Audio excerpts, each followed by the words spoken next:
Hi guys, Ali G here from Ali G Studios. Today I'm at the beautiful Banyan Workspace. I'm going to be sharing with you guys some mobile phone photography tips and tricks. So check it out.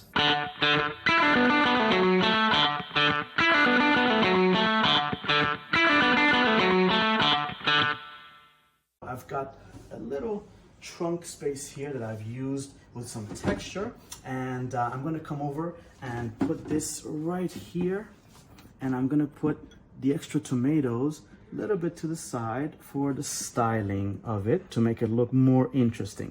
Okay, now remember, the other thing is this: everybody who just walks by will take this photo from this angle, right? So what I'm going to do is I'm actually going to take the photo from the top angle.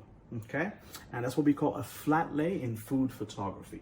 So when we're doing flat lay in food photography, we're going to come to the top and take an overall look at the photo, compose it, and then take the photo, and it's going to come out much more interesting. So I've got now right here my flat lay, and you can see what I'm seeing here. You can just come around with the camera. Yep, bring it around, and I'm going to come around as well, and you can see kind of what I'm seeing. Okay, so remember now, right? Now I've got this beautiful shot here. So this is kind of the angle I'm working with. So remember also, I don't need to show every tomato, right? Because we already know it's a bowl of tomatoes. So I'm gonna just put this one a little bit closer here.